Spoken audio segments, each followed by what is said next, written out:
আসসালামু আলাইকুম, সবাইকে স্বাগত জানাচ্ছি নতুন আরও একটি ভিডিওতে। মূলত আজকে আপনাদের সাথে শেয়ার করব বাচ্চারা যখন ফ্রেঞ্চ ফ্রাই খাওয়ার জন্য আবদার করে তখন আমি কিভাবে ওদেরকে ফাঁকিবাজি ওয়েতে ফ্রেঞ্চ ফ্রাইটা করে দেই। তাহলে চলুন শুরু করি আর দেখে নেই আমার ফাঁকিবাজি ওয়েটা। আমি এভাবে আলুগুলিকে সুন্দর করে কেটে নিয়ে ফ্রেঞ্চ ফ্রাইয়ের মতো করেই কাটার চেষ্টা করেছি। যাই হয়েছে আর কি, বাচ্চারা ঘরেই তো খাবে আর কি। তবে এটা কিন্তু রেস্টুরেন্ট স্টাইলের না, তবে এটাও খেতে কিন্তু ভীষণ মজার হয়ে থাকে। আমি সুন্দর করে কেটে আলুগুলিকে ধুয়ে এভাবে পানিতে ভিজিয়ে রেখেছিলাম। এখন এটাকে পানিতে একটু লবণ দিয়ে আমি হালকা একটু বয়েল করে নিব আর কি। তো ঠিক আছে, চলুন বয়েল করে নিই।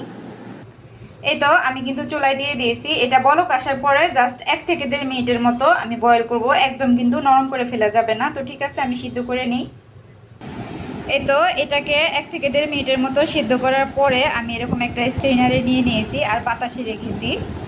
তবে কেউ যদি চান হাতে সময় থাকলে ঠান্ডা পানিতে কিন্তু 2 মিনিটের মতো ভিজিয়ে রেখে তারপরে পানিটা ঝরিয়ে নিতে পারেন। আবার চাইলে এটা টিস্যু পেপারে রেখেও পানিতে ঝরিয়ে নেওয়া যায়। তবে দেখেন আমার এটাতে কিন্তু একদম পানি নেই, একদম শুকনা। তো এখন আমি বাকি প্রসেসটা করে নিব আর কি। আর গরম গরম করতে যাবেন না, তাহলে কিন্তু হাত পুড়ে যাওয়ার ভয় থাকে। এই যে একদম পানি শুকিয়ে যাওয়ার পরে আমি একটা প্লেটে নিয়ে নিচ্ছি। এখন এখানে আমি একে একে কিছু উপকরণ মিক্স করে নিব। আমি আগেই বলে নিয়েছি আমি একদম আমার স্টাইলে ঘরোয়া উপায়ে আমি এটা তৈরি করি, তো সেটাই আপনাদের দেখাচ্ছি। আমি এখানে নিয়েছি একটু লবণ আর একটু স্পাইসি লাগার জন্য দিয়ে দিচ্ছি আমি চাট মশলা। এটা অপশনাল, চাইলে নাও দিতে পারেন, তবে দিলে কিন্তু ভীষণ মজার হয়, একবার ট্রাই করে দেখতে পারেন। এখন এটাকে আমি খুব সুন্দর করে মিক্স করে নিব, হাতের সাহায্যে মিক্স করব আর কি। ঠিক আছে, আমি মিক্স করে নিচ্ছি।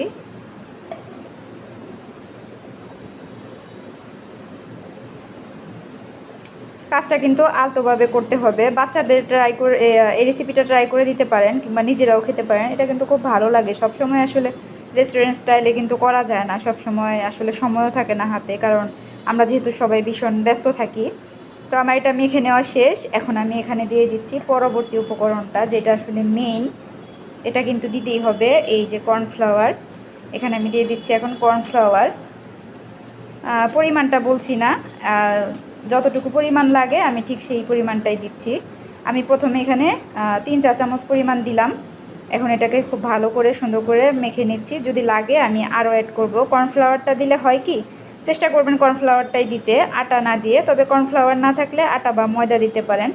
কর্নফ্লাওয়ারটা দিলে হয় কি, ফ্রেঞ্চ ফ্রাইটা খুব সুন্দর ক্রিস্পি হয়, ভালো লাগে খেতে। এই তো আমার কিন্তু 3 চা চামচই হয়ে গেছে। আর আমার এখানে কিন্তু 3টা আলু ছিল, মিডিয়াম পরিমাণে। যেহেতু শুধু বাচ্চারাই খাবে, আমি খাবো না, আর কেউ খাবে না, এই জন্য আমি অল্প করে নিয়েছি। আপনারা চাইলে বেশি করে নিতে পারেন। আর যারা ফ্রোজেন করতে চান তারা যে এইভাবে কর্নফ্লাওয়ার মাখার পরে জিপলক ব্যাগে বা এয়ারটাইট বক্সে করে কিন্তু রাখতে পারেন। ডিপ ফ্রিজে, নর্মাল ফ্রিজেও রাখতে পারেন 3 থেকে 4 দিন পর্যন্ত। বাচ্চাদের টিফিন দেওয়ার সময় কিন্তু এটা কাজে লাগবে।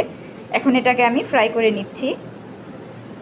আচ্ছা, যারা নতুন রাঁধুনি আছেন তাদের একটা টিপস দিই। এই যে অনেক সময় দেখা যায় কি, নতুন রাঁধুনি কিনে অনেক সময় এই ভুলটা আমিও করি, অনেক বেশি পরিমাণ কর্নফ্লাওয়ার দিয়ে রাখি। তো ফ্রেঞ্চ ফ্রাইটা করার পরে যে এরকম, আমার অবশ্য আজকে হয়নি, আজকে আমি পরিমাণ মতো দিয়েছি। অনেক কর্নফ্লাওয়ার বেশি হয়, সেটা করবেন কি, একটা জারে করে বা বক্সে করে নর্মাল ফ্রিজে রেখে দিবেন। পরবর্তীতে কিন্তু সেটা ইউজ করা যায়, একদম সুন্দর ঝরঝরেই থাকে। আশা করছি টিপসটা কাজে লাগবে। এই তো কড়াইতে আমি পর্যাপ্ত পরিমাণ তেল দিয়েছি। আর এটা কিন্তু ডুবো তেলে, একদম তেলটা যখন গরম হয়ে যাবে সেই পর্যায়ে দিতে হবে। আমার তেলটা গরম হয়ে গেছে, আমি এখন দিয়ে দিচ্ছি। এই যে এইরকম গরম থাকা অবস্থায় আলুর টুকরোগুলি দিতে হবে। আমি সবগুলি আলুর টুকরাগুলিকে একসাথে দিয়ে দিয়েছি। এখন দেওয়ার সাথে সাথেই কিন্তু নাড়াচাড়া করার দরকার নেই। আর চুলায় আলুর টুকরাগুলি দেওয়ার পরে কিন্তু একদম চুলার আঁচটা কিন্তু কমাবেন না, চুলার হিটটা কিন্তু একই রকম থাকবে। আমি 2 থেকে 3 মিনিট পরে এটাকে উল্টে পাল্টে সুন্দর করে ভেজে নিব। 2-3 মিনিট পরে আমি একটু আলতোভাবে এগুলো নাড়াচাড়া করে দিচ্ছি। খুব বেশি জোরে নাড়াচাড়া করতে যাবেন না, কারণ যেহেতু আমরা আগে থেকে একটু বয়েল করে নিয়েছি। আর এই পর্যায়ে এগুলি কিন্তু খুব সফট থাকে। তো আমি সুন্দর করে ভেজে আপনাদেরকে দেখাচ্ছি। কেউ যদি চান তাহলে কিন্তু এই পর্যায়ে ফ্রেঞ্চ ফ্রাইগুলিকে নামিয়ে নিতে পারেন। তবে আমি আরেকটু কালার করব, কারণ আমার বাচ্চারা আরেকটু ডার্ক কালার করলে পছন্দ করে। যেহেতু ওরা খাবে, তাই ওদের পছন্দটাকে আমি সবসময় প্রাধান্য দিই। ওরা যেভাবে যেটা খেতে পছন্দ করে আমি সবসময় চেষ্টা করি সেইভাবে ওদেরকে তৈরি করে দিতে। আমাদের ফ্রেঞ্চ ফ্রাই কিন্তু একদম রেডি। এখন আমি এগুলিকে চুলা থেকে নামিয়ে নিব, তারপরে আপনাদেরকে আমি সার্ভ করে দেখাচ্ছি। এই যে এগুলিকে নামিয়ে আমি একটা টিস্যু পেপারের উপরে রেখেছি, এতে করে বাড়তি যে তেলটা আছে এগুলি কিন্তু শুষে নিবে।